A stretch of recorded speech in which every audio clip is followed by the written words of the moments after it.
Bonjour tout le monde, bienvenue sur la chaîne Rodam 3D. Mon nom est Rodrigue Amiot. Aujourd'hui, encore une question du public.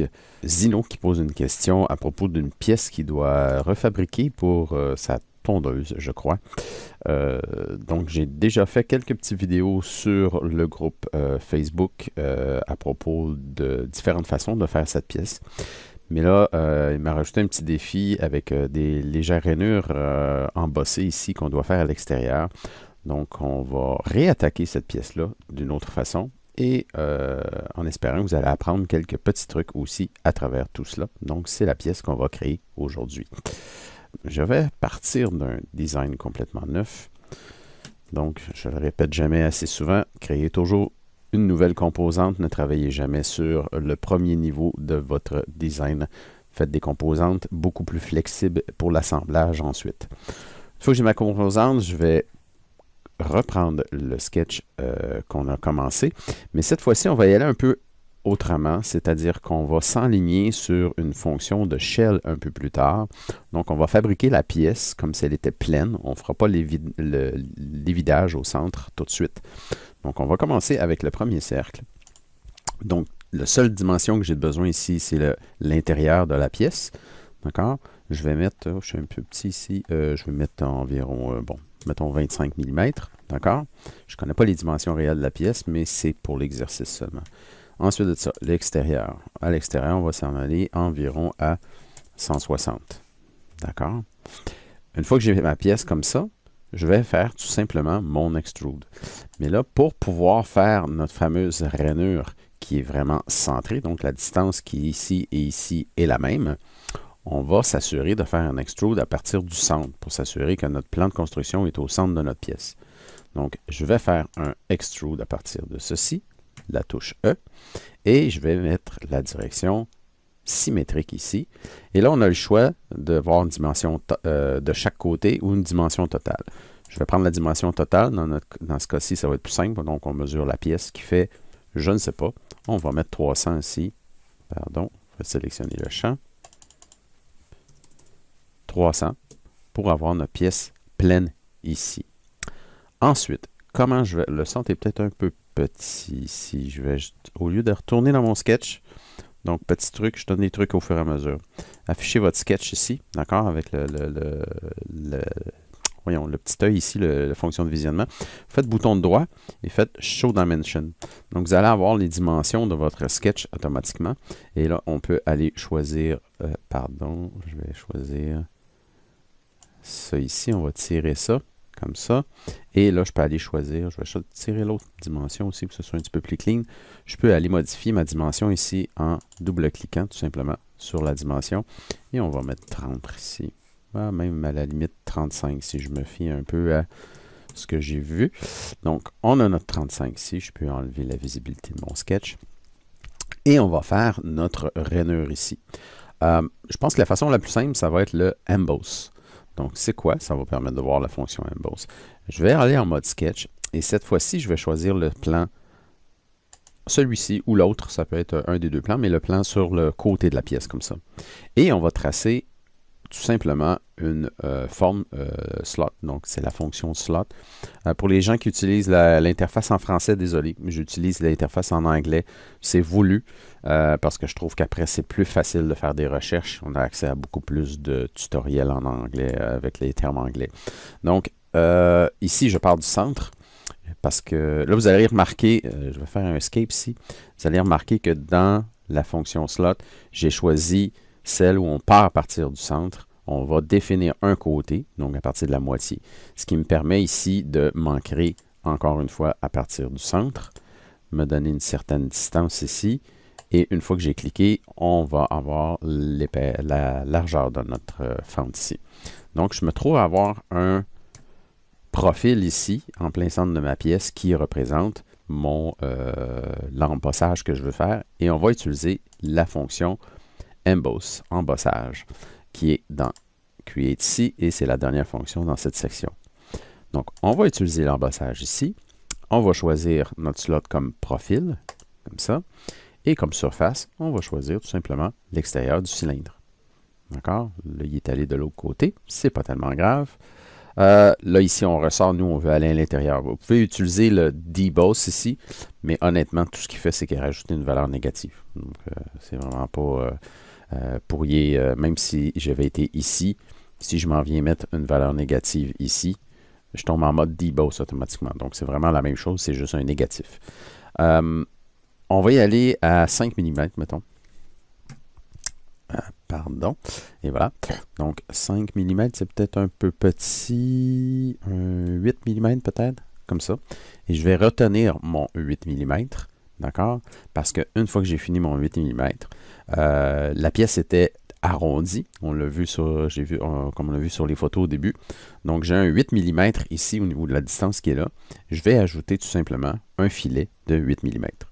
Filet F pour le filet, ici. Et je mets 8 mm et automatiquement ma rainure est faite et prend la forme de notre qu'on voulait, c'est-à-dire arrondi comme ça. Là, j'en ai seulement qu'un.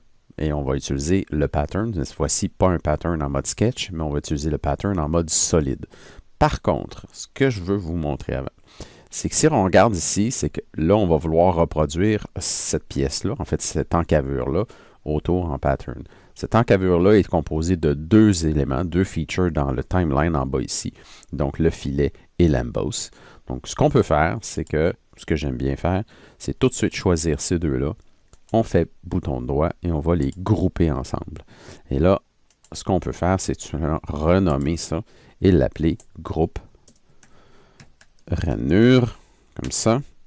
J'ai mis 2 N. Donc, c'est notre groupe qui est ici, qui est notre rainure. Donc, si on choisit le groupe, on voit très bien que ce qui est sélectionné, c'est la rainure au complet. Non pas seulement l'emboss ou seulement le filet, mais vraiment les deux features qui composent cet élément-là. Maintenant, qu'on a l'élément sélectionné comme ça, on peut le sélectionner après, remarquez. Je vais aller dans Pattern circulaire. OK? Donc, là, ici, vous avez type d'objet. Donc, ce qu'on va faire, c'est qu'on va choisir des features ici. Et c'est là qu'on va choisir le groupe. Automatiquement, ça va sélectionner nos deux features qui sont là. Et ensuite, on peut aller choisir l'axe au centre, qui est notre axe ici. Donc, si je ne peux pas le choisir, le truc, c'est de tout simplement cliquer et maintenir le bouton de la souris. Et le menu va apparaître automatiquement. Et là, je vais avoir l'axe des Z en plein milieu que je peux aller choisir pour faire notre pattern. Par contre, petite parenthèse, disons que j'aurais designé cette pièce-là ailleurs dans mon environnement et je n'ai pas d'axe en ce moment. Mettons que pour une raison quelconque, mon point d'origine est ailleurs et je n'ai pas d'axe.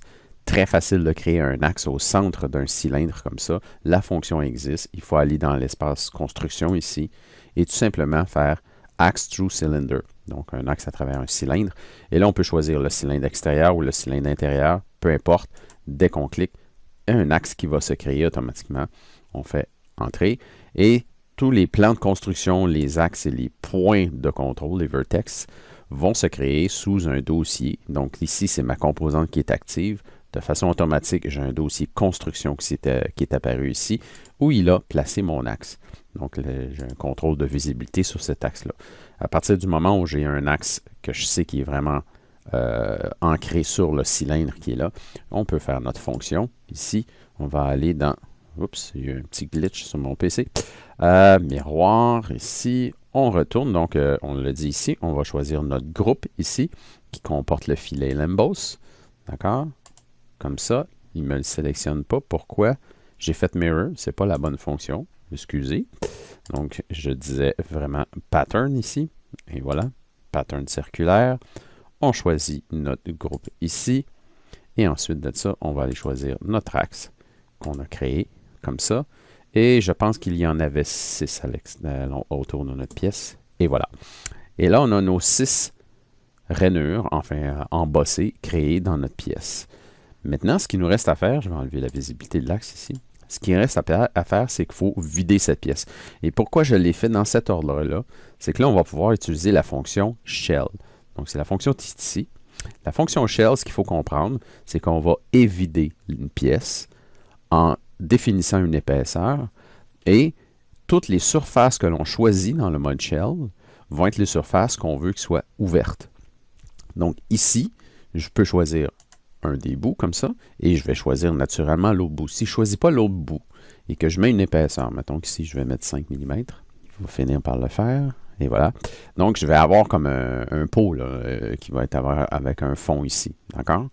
Donc je veux vraiment enlever l'autre surface. Donc si je veux enlever l'autre surface, pour pouvoir la sélectionner, ici, il faut comprendre dans toutes les fonctions, quand on commence à faire une fonction où il nous donne un preview dans le fond de ce qui va arriver, pour sortir de ce mode de preview-là, en fait, il faut sortir du mode preview pour pouvoir sélectionner autre chose, okay, si on veut rajouter une face. Donc, pour faire ça, il faut appuyer sur la touche CTRL, tout simplement. Et là, je sors du mode preview. Donc, vous allez voir si je retourne à visibilité ici, je pèse sur le CTRL, on voit que je viens de sortir du mode preview, donc il ne me montre plus ce que la fonction va faire. Je suis en mode sélection. Donc, on va réutiliser le contrôle. Mon ordinateur est en train de faire quelque chose d'autre en arrière-plan. Je ne sais pas c'est quoi, mais il est très lent en ce moment. Désolé.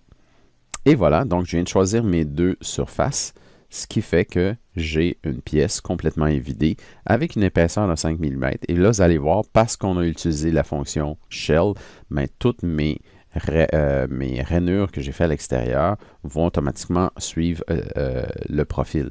Donc, si je fais entrer ici et que je fais un inspect, donc je vais aller voir un plan de coupe de notre chose ici en plein milieu. Donc, vous voyez ici que la fonction shell a vraiment suivi toutes les parois, donc le contour complet ici, pour reproduire notre pièce. D'accord? Là, maintenant, c'est bien beau, mais là, j'ai un cylindre complètement vide dans le centre. Et là, il faut faire nos rainures au centre. Donc, si on se rappelle de la pièce qui avait l'air d'une espèce de roue, on a des rainures qui nous manquent au centre. Donc, comment est-ce qu'on peut faire ça? Pour faire les rainures, je vais utiliser une fonction que peut-être vous n'utilisez pas souvent, c'est la fonction web qui est ici. D'accord? La fonction web, qu'est-ce que c'est? Ben, ça fait des rainures. C'est exactement ce que ça fait. Et pourquoi j'utilise la fonction web? Ben, pour une raison très précise. On va aller en mode sketch. Je vais choisir la surface du cylindre ici. Donc, on sketch vraiment la surface du cylindre. Là, parce que cet objet-là est séparé, j'ai vraiment une autoprojection qui s'est faite du cylindre, mais je n'ai pas de projection qui s'est faite vraiment de l'extérieur. Donc, si je fais une ligne ici et que je m'ancre sur l'extérieur du cercle et que j'essaye de m'ancrer sur l'autre cercle, on voit qu'il ne va pas s'ancrer sur l'autre cercle parce qu'il ne fait pas partie de notre profil. Donc, ce qu'on va faire, c'est qu'on va faire un project de ce profil-là pour pouvoir s'ancrer dessus. Donc, c'est la fonction P ici, project. On va aller en mode ici, specify entity. Donc, je vais choisir le cercle qui est là à l'intérieur. Il était déjà choisi. Et je fais OK. Donc, à ce moment-là, mon sketch, j'ai le cercle qui est projeté ici. Maintenant, je peux faire ma ligne. Je vais m'ancrer sur le cercle extérieur, sur ce cercle-là. Là, elle n'est un peu n'importe où. Ce que je vais faire, c'est que je vais forcer la verticalité comme ça. Et je vais forcer aussi une coïncidence avec le centre. Donc, la ligne ne va pas aller se déplacer vers le centre. Elle va tout simplement être dans la continuité de ce point-là. Donc, automatiquement, ma ligne est vraiment ancrée ici, en ligne avec le centre et horizontale, forcée. Et là, j'ai ma ligne et je vais créer mon fameux pattern. Là, le problème, c'est que vous voyez, j'ai fait une erreur. C'est que je n'ai pas fait ma ligne vis-à-vis de la rainure qui est là. On va revenir en arrière. OK? On va refaire ça. On va partir d'ancrage ici. Comme ça, je refais le même principe. Je force l'horizontalité et ensuite de ça, la coïncidence par rapport au centre et la ligne. Et voilà. Je me retrouve avec ça. Pourquoi? Parce que là, il faut que je parte à même endroit où j'ai fait ma rainure pour pouvoir faire mes webs. Ensuite, on retourne dans le pattern. On l'a vu dans les autres vidéos. Pardon. Pattern ici. On choisit le centre. Et voilà. Et on va mettre 6. Et là, on finit ça. Et on a une rainure vis-à-vis chacune de nos embossages ici. Là, qu'est-ce que je fais? Si je prends ça ici et que je fais un thin extrude, exemple. Je vais faire ça, thin extrude, un peu comme j'avais montré pour faire la pièce au départ. Le problème que je vais avoir avec ça, donc il faut s'installer au centre pour avoir un extrude de chaque côté. Au niveau du wall thickness, on va se mettre 5 mm. D'accord? Et on va commencer un extrude par là. Par contre, là, notre extrude, on va le faire en join et non pas en cut. Et là, le problème que je vais avoir, c'est que l'extrude par ce profil-là. et ne tient pas en compte de la pièce. Donc, ce qui arrive, c'est que notre extrude va apparaître ici, dans notre rainure, ce qu'on ne veut pas. Et c'est pour ça que je vais utiliser la fonction web. Donc, oui, c'est ça, c'est web, pardon. Donc, je vais aller ici, je vais utiliser la fonction web. Donc, web, qu'est-ce que c'est? C'est qu'il va créer une rainure à partir d'un profil. Donc, je vais choisir ce profil-ci, d'accord? Ici, on a la même chose, on peut choisir une direction, donc on va choisir à partir du centre et non pas à partir d'un côté. Et là, on voit que l'extend ici se rend jusqu'à l'autre bout. Donc, c'est vraiment extend to next, c'est-à-dire au bout de la pièce. D'accord? Par contre, la fonction web, le gros avantage, c'est que ça va éprouver l'intérieur de notre forme ici.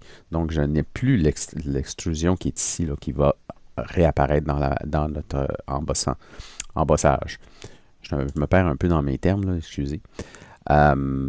Autre chose aussi, c'est le Extend Curve. Donc, faites attention ici, si ça c'est coché. En fait, c'est coché par défaut. C'est juste que j'ai pratiqué la vidéo avant. Et quand c'est coché, ben, il va extendre automatiquement la ligne. Il va se rendre carrément à l'autre bout de la pièce. Donc, ça, il faut décocher ça ici pour ne pas avoir une extension. Et même chose que tantôt, le principe du preview. Donc, je suis en mode preview en ce moment. D'accord? Donc, je fais tout simplement peser CTRL. Et là, je peux aller choisir le reste de nos autres rainure comme ça ici. Et voilà. Comme ça. Et comme ça. Je relâche le tout. Et notre web est fabriqué jusqu'au bout. Je fais Enter. Et voilà. Et là, on a une pièce quand même assez complexe qui a été fabriquée. On a utilisé très peu de features. Par contre, on a utilisé beaucoup de fonctions. Des fonctions qui, pour les débutants, peut-être vous utilisez moins. Donc, en espérant que ça vous a aidé pour ce type de fonction-là. Gros avantage, encore une fois, je le dis souvent dans mes vidéos, c'est beaucoup pour avoir du contrôle. Donc, à partir du moment où je veux modifier cette pièce-là, je trouve que mes rainures à l'intérieur sont pas assez épaisses, ben, je vais tout simplement aller dans ma fonction web. Je vais faire un double-clic pour aller éditer la fonction web. Il ne veut rien savoir, je vais aller faire Edit avec le bouton de doigt et je vais tout simplement élargir cette épaisseur-là. Je vais le mettre à 5. Et voilà.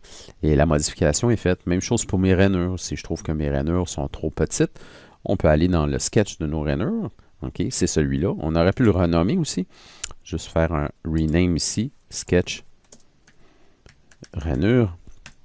Et voilà. Donc là, ce qui arrive, c'est quand on se promène, on voit qu'est-ce qui fonctionne et de quoi on parle. Et le sketch rainure est nommé ici. Donc, je pourrais l'afficher, faire un show dimension.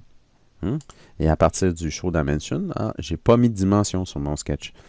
Donc, ça, c'est l'avantage de mettre des dimensions. C'est que j'aurais pu aller le modifier sans être obligé de retourner dans le mode sketch. Donc, on va se faire une dimension ici extérieure, comme ça, qu'on va mettre à 20. C'est petit un peu peut-être. Et on va se faire une autre dimension qui est la dimension totale ici.